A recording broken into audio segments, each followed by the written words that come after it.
Hi, everyone, and welcome to another Voices Sociology of Media series. And today we have the esteemed Adriano Antonio Di Prato. They have a Bachelor of Arts in Design, a graduate diploma in education. They also have a number of other graduate certificates in management and non-for-profit organisations. His professional life initially was in advertising prior to quickly becoming a teacher. His teaching has included VCE Visual Communication and Design, VCE Studio Arts, VCE Art and Visual Arts, and Religious Education at middle school. He moved into leadership earlier in his teaching career, initially in the student wellbeing and pastoral care area, then operations and governance, and then finally into staff and professional development, teaching and learning innovations.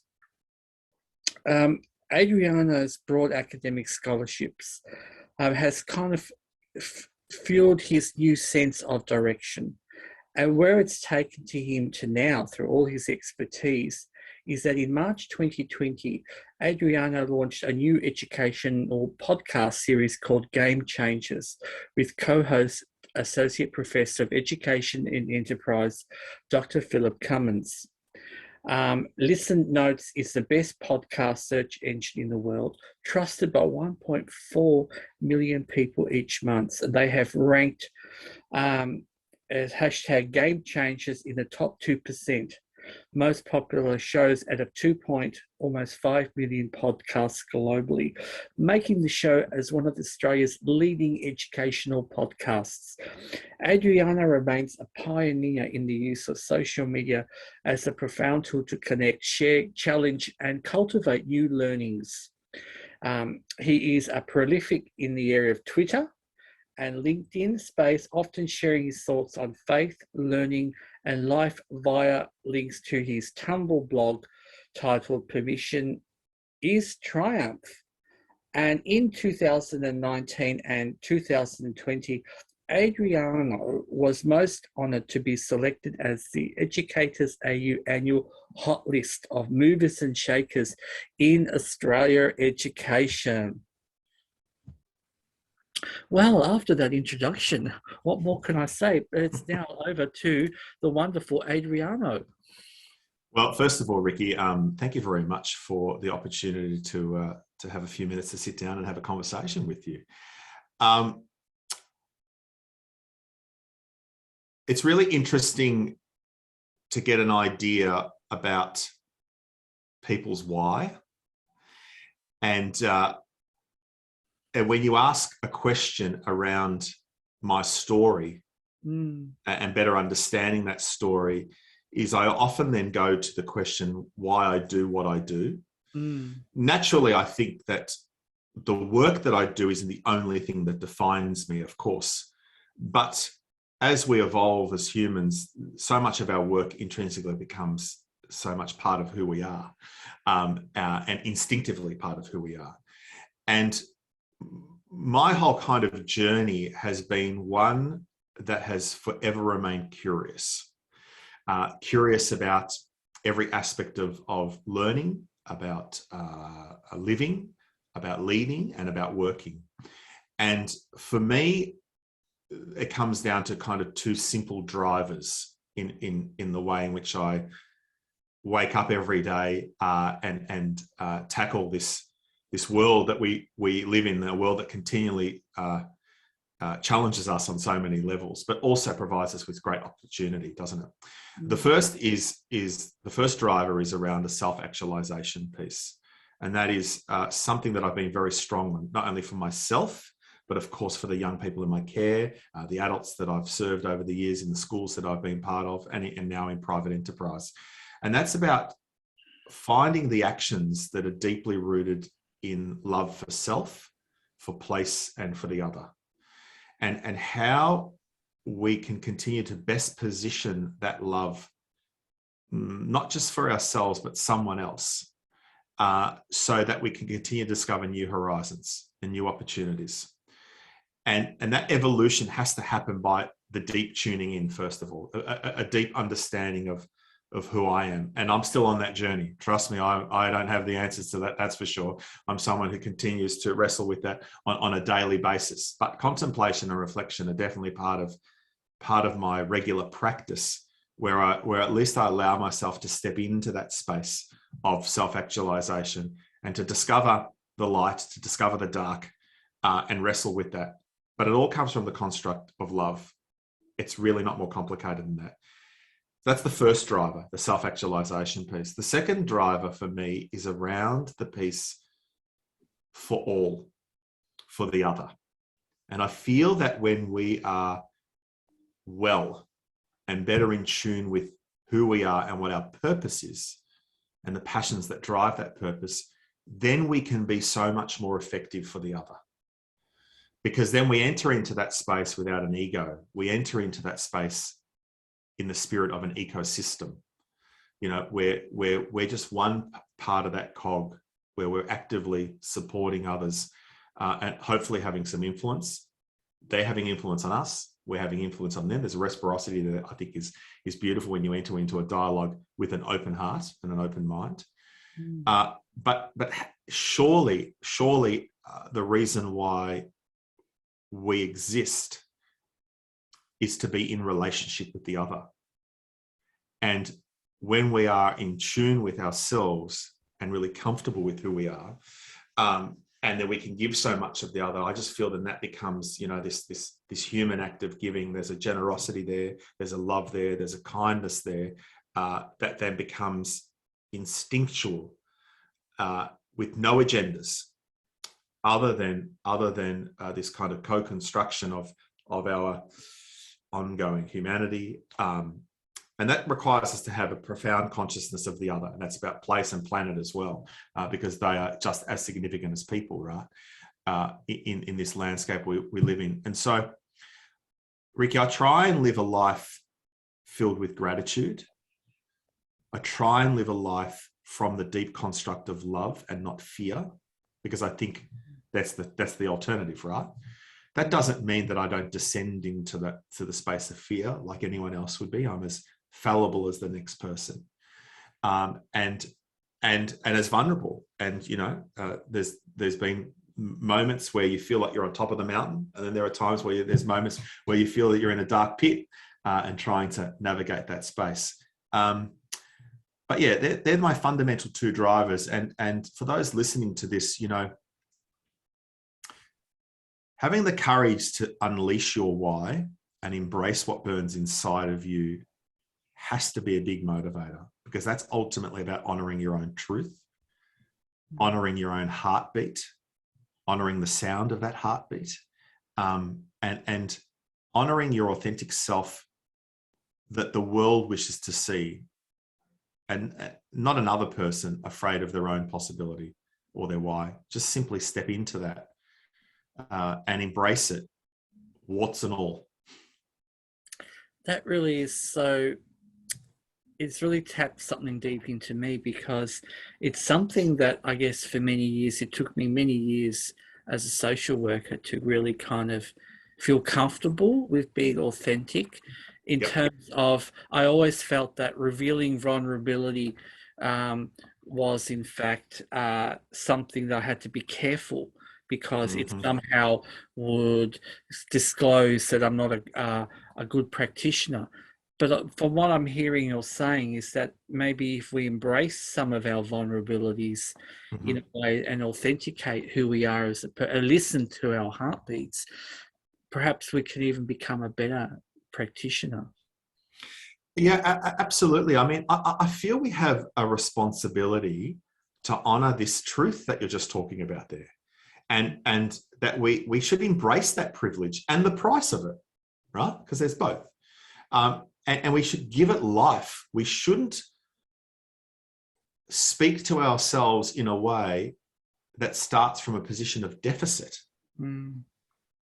If we give life to this privilege and price of our gift and our truth, then we are giving our why the breadth of abundant living. And last year, I'm very fortunate in what I do with one of Australia's leading educational podcasts, Game Changers. where I co-host that with Dr. Phil Cummings, a really accomplished educator in this country and a great thinker. Last year, we had the good fortune of interviewing an educator from the United States named Pernell Ripp. And Pernell Ripp is a highly accomplished educator, an outstanding practitioner in the classroom, and a real thinker around literacy, the power of language, and the power of inclusion. And she challenged us in our conversation around the question of whose voices are missing. And what impact does that have on our understanding of the world when we don't hear their voice? If we don't encourage each individual, irrespective of gender, ethnicity, orientation, ability, race, I think I covered all of them there. I might have missed one. Yeah. If we don't encourage a seat at the table for that diversity, we should be asking ourselves the hard audit question, whose voices are missing? Absolutely. Because when I feel that when we allow that possibility of a group, a diverse group like that to come together, I believe it's only going to yield one thing, and that's strength. It's going to yield a great strength. It's also going to yield a deeper understanding and a dialogue around identity and value and being seen and heard. When we can get to that point of inclusion agency, I feel that we are closer to empowering individuals to then step into their space of vulnerability, to be open to their own possibility, and then step into their own agency. Sometimes I feel our reluctance to step into vulnerability is we confuse it with fragility. And I think they're two different things. There have been times in my life where I've been very fragile. There are times in my life that I've struggled with deep depression and continue to do that. By the way, that's the first time I've ever spoken about that publicly. But that's different to the hopelessness of fragility and the loneliness of fragility and the worthlessness of fragility at times to vulnerability, because vulnerability is about allowing yourself to be seen, and heard in the most authentic way. I'm going to use your word, or the authenticity word there. And when we do that, I feel a little bit of magic happens, and I've been blessed in my life, Ricky, to encounter so many different diverse individuals. And each time I do that, I walk away better for the experience and I grow.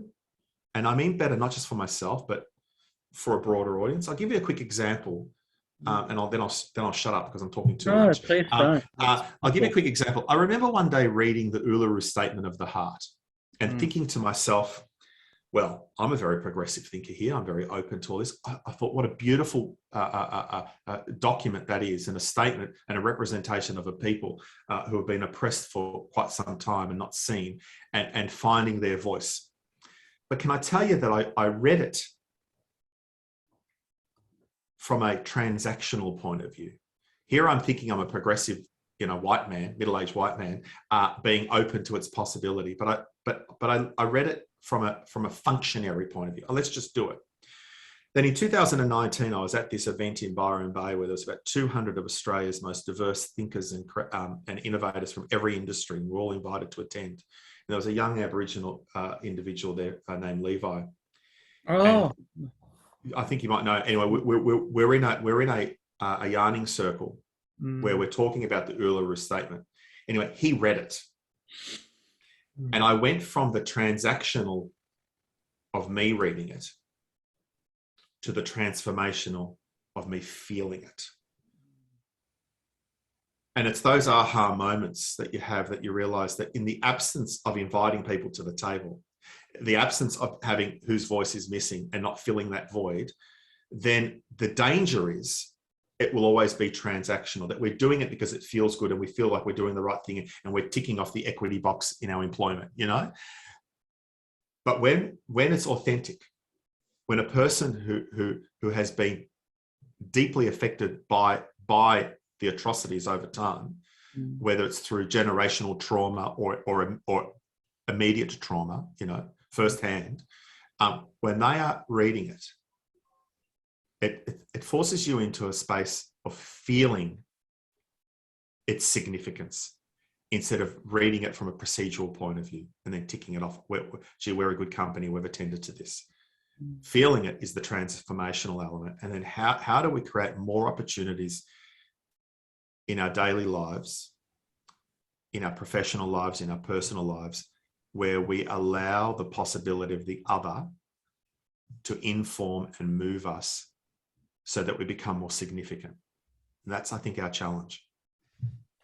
Wow, that's really tapped into my inner soul, because it's one of the things that sometimes I ponder that, because in my research space where I'm trying to change how teachers and other students who are cisgendered, heterosexual, feel about working with transgender and gender non-conforming young people in high school.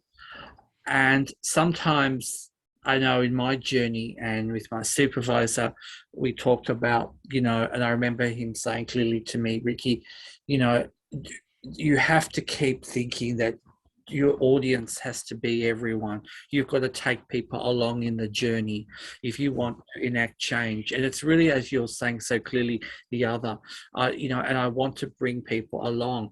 And sometimes, and in what you're saying, and I'm thinking about my vulnerability, and I think, do I step back from it because it's so personal?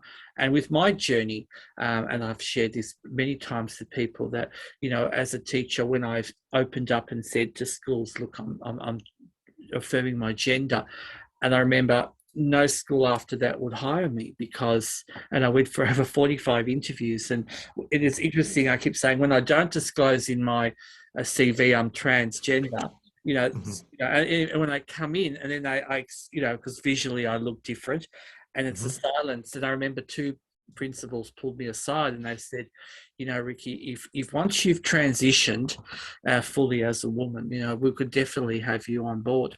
And I started to think to myself, okay, so wow, you assume growth is at a point. So my affirmation, which I've come to embrace now finally, and see, this is my journey, and this is what I bring to a classroom, if you will have me, to showcase, if better word, how the human condition does come through a continuum and through your life experiences, yet you want me to be binary or presented as a manufactured human being from one end, and I can't be. And so it drove me to my advocacy to think, well, hang on a minute, maybe I can work from the outside and help teachers and pre-service teachers understand better. Because if you understand young people from the perspective that we're not born into something from day one, but we grow, and by the as you're saying, just being authentically allowing yourself to love, to have a sense of place and belonging, helps us connect. And my biggest thing in my life at my age, at 53 now, is I want to still connect. Whether you're 12 or whether you're 100, I want to feel some connection. And it's sort of like, I want it to go beyond the exterior of how I present to you in my appearance, but tapping into my soul, hear what I'm trying to say, what I'm speaking. And you so eloquently said, when, whose voices are you hearing, and whose voices, importantly, are you not hearing? And that's sometimes right. I find the teachers are challenged by that, because everything around them has been packaged and presented in a certain way. So I guess I want to ask you now, what does make, in your view, an authentic teacher? How does a teacher come from what I would call processed in some ways, when they've completed their qualification, to find their voice, their authentic voice? First of all, I want to say I'm sorry that was your experience with those principles. I'm disappointed that we continue to have leaders within our communities that fail to see the inherent value in everyone. So I'm really sorry that you had that experience. The question about the teacher is an interesting one. I'm a little biased, of course, because I believe it's the greatest vocation in the world. And it's a vocation that allows us into the lives of the young people and adults that serve them and support them and help shape and form those kind of formational years and formative years to set them up for their own success. The challenge I see for teachers is that often we are part of a system that requires us to behave a particular way or act a particular way or do our practice in a particular way. And we feel enormous pressure to respond accordingly and be compliant. And we almost then become hardwired to a system's thinking of how it should be done. I believe, though, that the most authentic teachers are deeply in tune with their own self-actualization and their own worth, and that they continue to bring so much of themselves every time they encounter the young people in their care. So they bring their subject knowledge, expertise, and skill. That's an important component of a teacher. But we're not the font of all knowledge, right? We know that. And we know that information continues to expand and grow, and the access to technology today has demonstrated that to us, and particularly through COVID. It's demonstrated that students can access this knowledge and skills in the absence of a teacher. But the value then of the teacher moves from the knowledge piece, which is still significant, by the way. I'm not denouncing that, and particularly if it's co-created, to the power of character apprenticeship. And I feel that's the most significant element of an authentic teacher, is the trust that is formed, the relationship that is formed in a professional sense, where the teacher becomes coach, mentor, and the greatest champion of the young person in their care, and helps that young person unlock their inherent possibility, whatever that may be. No, boundaryless, limitless, infinite, so to speak. And we have to start, an authentic teacher starts with creating an environment where every person feels a deep sense of belonging. That's an inclusion piece I spoke to about a little bit earlier. Once an authentic teacher is able to create that, then there's a transformation that next happens, because then they allow that young person the permission, because the teacher creates the space, you see. But if they create the space to allow that young person then to step into their own agency, there's real transformation. There becomes an intrinsic motivation by that young person to be better than they were yesterday. And I've had many opportunities where I've seen that happen, and the transformation in the young women and the young men in the care, when you see that occur, they just fly. They absolutely just fly. But that requires a teacher to be not only conscious and deeply conscious of their own gifts and talents and flaws, but also be deeply conscious of that person that they're serving. And I'm not talking about just conscious of that young person's cognitive ability because you've read a PAT test or a NAPLAN test to get an idea of where they sit at any given time. That has value. Of course it has value. But I'm talking about their emotional competency. I'm talking about their personal circumstances. I'm talking about their rich cultural history or how they identify and why that's significant. And how do we allow that person to continue to play in that space of discovery with that is free of judgment. I'll give you an example. I remember one day there was a young man at my previous school who in year 12, and the year 12 cohort was very aware that he had come out. Right now, that's a really challenging thing for a young man to do in an all-boys school. Yeah, absolutely. Yeah. But particularly a school that's got a reputation of sport and so on. Anyway, I remember the college captain coming to me and saying, Mr. Di Prato, so-and-so is going to come and approach you because he would like to invite his partner to the formal. Mm-hmm. And I had just been 2 weeks earlier, I'd been at an exhibition of this young man's work. He wasn't the only person who had schoolwork at the exhibition. There were other students there, but this was an exhibition, a visual arts exhibition in the city of painting, drawing, photography, and so on. Anyway, this young man won the Archbishop's Prize for his photography. I mean, breathtaking photography, and his capacity to tell a narrative through a still image was beyond his years. Anyway, so instead of me waiting for him to come and find me, I went to find him. I pulled him up and I just said, listen, first of all, congratulations on that Archbishop Prize. I mean, that's pretty phenomenal, being recognised in that capacity. And his photography was quite personal. It featured his dad in the images, who was dying of cancer at the time. So it was very personal. And so to be recognised in that way, I think was significant. And then I said to him, and by the way, I expect to see so-and-so at the formal with you. And that was because at the exhibition, I had met he introduced me to another young man. He didn't introduce me to his boyfriend, but I just made that assumption. Because it was just, they looked very comfortable with one another, as you would see whether it was any couple. You feel the love between the two. You could feel there was a different, we would say in Italian, simpatico between them.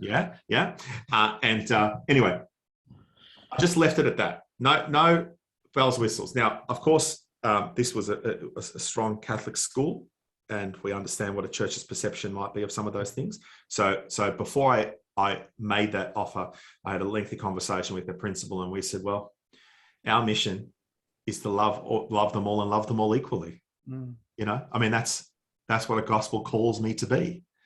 And so if I take those teachings literally, then I have no other alternative but to ensure that he feels comfortable. Anyway, I got this most beautiful email from this young man later on that evening, thanking me for acknowledging his award, and he wrote in the email, and thank you for making me feel human. And when I think about those moments, Ricky, I feel all I did was give him the permission to step into his own agency. And that's the role of an authentic teacher. That's the transformational piece. Wow. I just feel like, I'm sorry, I don't know if you can see I've got tears in my eyes, because that really has touched my heart, because I think for many of us who have longed for that and didn't get it, and I think through you saying that, I think for myself, I lived through that moment and it really touched me, and I want to thank you for sharing that, because I think in that little bit, it's healed me a little bit in that way. And I don't know how it happened. It just happened.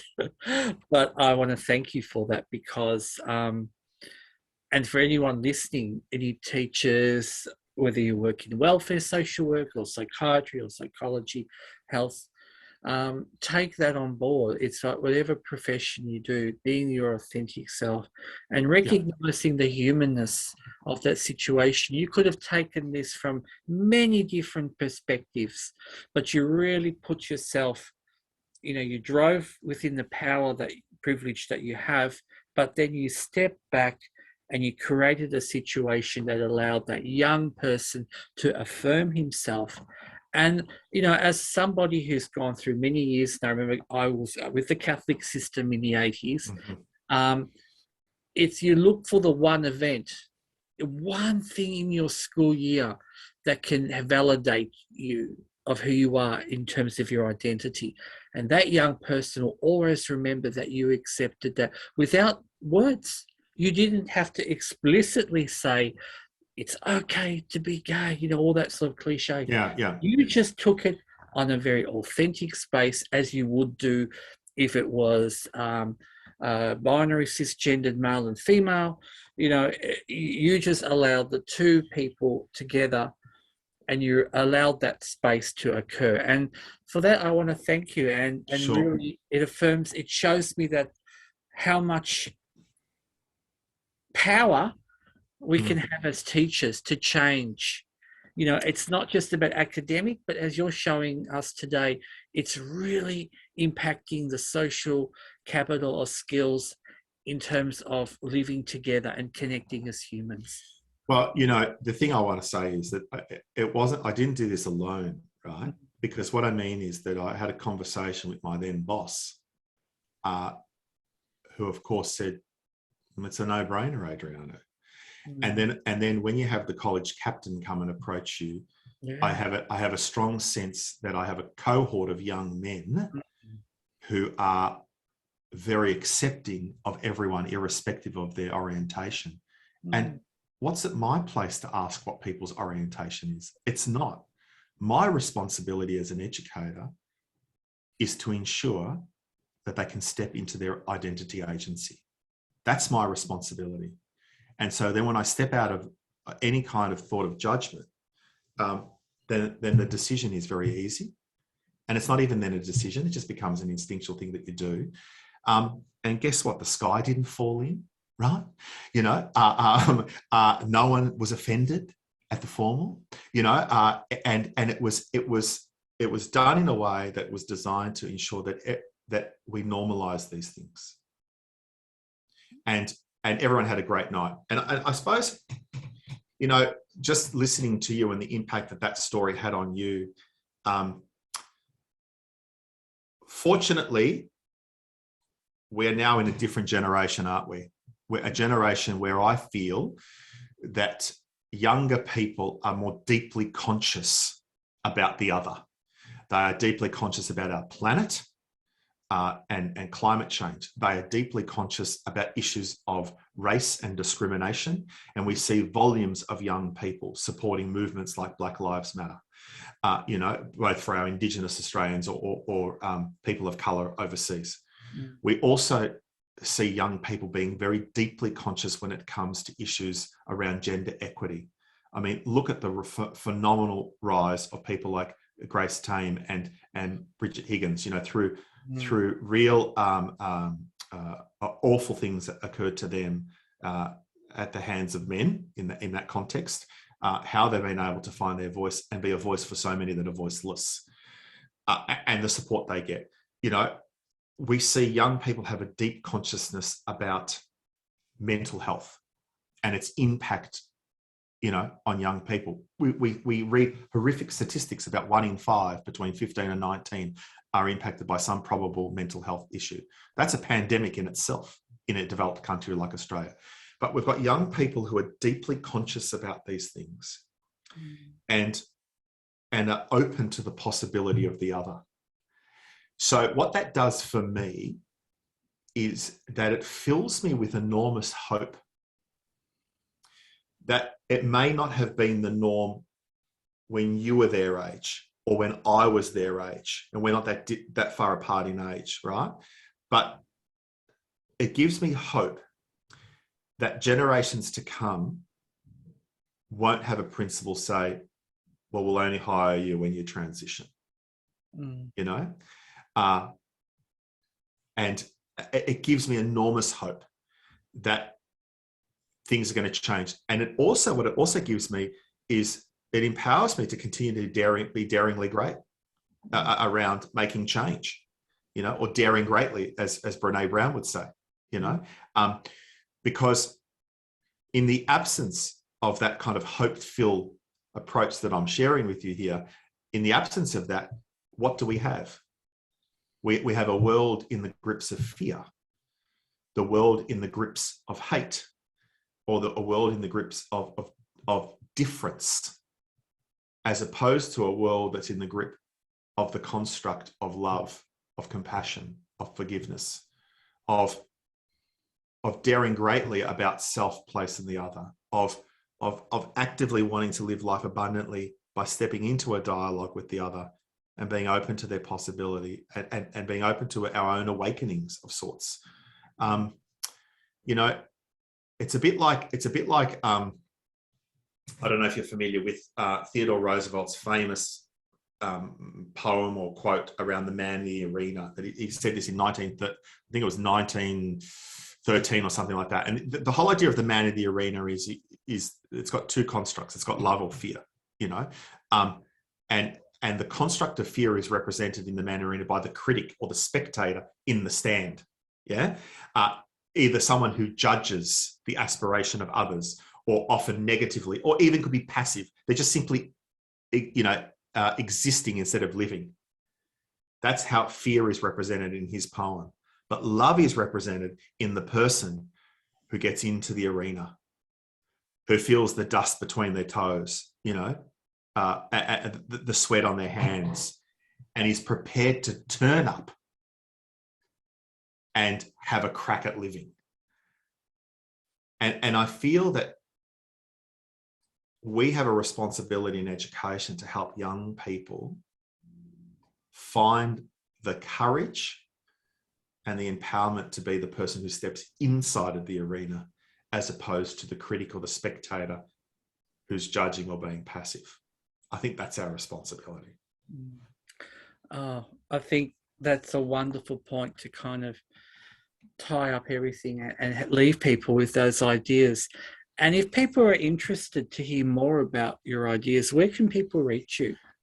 Oh, sure. Look, obviously, I'd encourage them to listen and subscribe to our wonderful podcast called Game Changers, which is now in the top 2% of podcasts globally. Like, we're just blown away by our response. We get close to about 160,000 listens a month now of our little show about trying to change the game in school. So they could definitely contact me there. Or if they're really interested in the work that we do at A School for Tomorrow, which is a globally recognised network that empowers students, teachers, school leaders to thrive in this new world environment, they can just simply go to www.aschoolfortomorrow.com and navigate all the necessary contacts that are on there. That's wonderful. So for all our listeners, we will put all these links into the underneath. I'm sort of lost for words, everyone, because he's got me so emotionally connected, and I feel so. I've never had this experience where somebody has really kind of got to my core and saw my vulnerability and then worked with me to process that. So I do want to thank you, Adriano Di Prato. It's been an absolute pleasure. And for me, it's a privilege to speak to somebody who deeply, deeply cares. And I can see why you have attract a lot of people to your presentations and your spaces, because there's an authenticity in how you use language to really make us feel part of that journey with you. You kind of really take us alongside with you, and you build us up to that point where we can then, like the caterpillar, we become the butterfly and we go off on our own little journey. I love that. That's beautiful. Yeah. But that's how I feel. You've given me the wings to kind of maybe say, you know what, it's okay that I'm trans, and I'm still a teacher. I'm still a good teacher. And that I just have to believe in myself, and that one day somebody will see the butterfly for what they are, and that they're not just a caterpillar, but they're a butterfly that has a lot of color to give. Adriano, it has been an absolute pleasure for you speaking with you today. Thank you. Thank you. Look, I just quickly say I really appreciate you creating the safe space for me to step into and share that thinking. I would never sit here arrogant enough to suggest that I have the answers to every challenge that we're ever going to ever encounter in our lives. But I've always believed that if we operate from the construct of love, it's hope-filled. And I'll finish with this, for those who are paralyzed by the construct of fear, to take that next step forward, just remember that there are footsteps on the moon. Oh, that's beautiful. Thank you. All right.